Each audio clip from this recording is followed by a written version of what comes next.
Nabi Nuh alaihi salatu wassalam, beliau diutus oleh Allah subhanahu wa ta'ala kepada suatu kaum di zamannya. Mereka banyak yang menyembah berhala. Kemudian ia mengatakan kepada kaumnya, sesungguhnya aku bagi kalian adalah pemberi peringatan yang nyata. Janganlah kalian menyembah kecuali hanya kepada Allah subhanahu wa ta'ala. Dakwah yang diberikan oleh Nabi Nuh ternyata ditentang habis-habisan, di antaranya oleh orang-orang yang kaya di masa itu dan orang-orang yang punya jabatan besar di masa itu.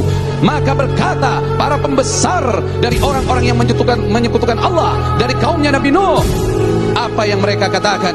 Mereka mengatakan, hai Nuh, kami tidak melihat kamu kecuali manusia biasa seperti kami, dan kami tidak melihat pengikutmu itu ada orang-orang yang hebat, orang-orang yang besar. Mereka itu rata-rata pengikutmu, wahai Nuh, adalah orang-orang yang rendah kedudukannya di sisi kami, orang-orang yang kami anggap bodoh.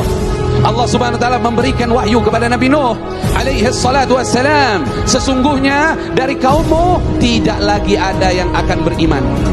Hidayah sudah ditutup, tidak lagi ada yang beriman kecuali cuman sedikit dari kaumnya yang sudah beriman. Hati-hati, jangan menutup diri dari hidayah Allah. Akhirnya datanglah waktu di mana Allah akan mengazab kaumnya yang tidak nurut kepada ajakan Nabi Nuh alaihi salatu wassalam.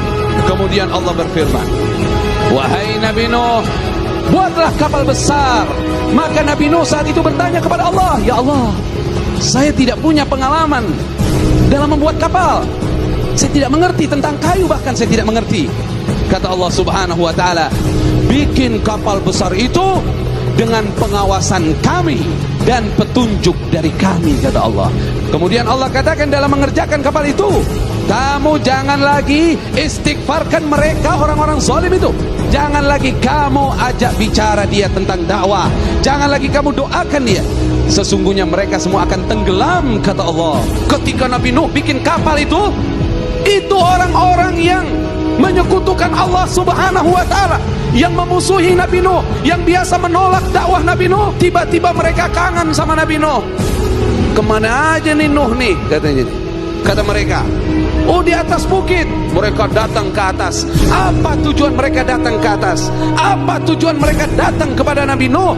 Bukan untuk menerima dakwah, bukan untuk menerima nasihat, tapi untuk mencela Nabi Nuh alaihi salatu wassalam, bahwa setelah kapal itu sempurna, kayunya semua telah terbentuk, semuanya telah tertutup.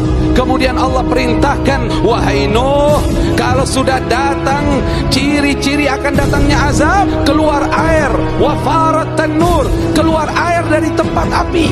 Kalau di rumah setiap orang waktu itu ada tempat pembuatan roti, itu biasanya api. Nah ini kalau sudah keluar air dari situ, berarti banjir mau datang. Nabi Nuh lagi bikin roti, keluar air. Kemudian apa Allah perintahkan? Segera datang kepada kapal itu, bawalah masuk ke dalam kapal itu hewan, semua jenis hewan, satu pasang. Kemudian wa ahlaka, bawa keluargamu wahai Nabi Nuh. Kemudian orang-orang yang beriman bawa bersamamu, dan tidak ada yang beriman kecuali sedikit. Orang yang beriman hanya 80 orang saja. Kemudian apa? Air keluar dari bumi, air yang dari atas sama dari bawah ketemu, ombaknya seperti gunung. Akhirnya naiklah Nabi Nuh alaihi salatu wassalam. Ada satu putranya tidak selamat, namanya Kan'an, ada riwayat lain namanya Yam. Dia memilih gunung, akhirnya gunung tidak bisa menyelamatkannya. Dan berapa lama azab itu terjadi? Kurang lebih 6 bulan kejadian itu terjadi. Barulah Nabi Nuh dan pengikutnya selamat dari banjir besar itu.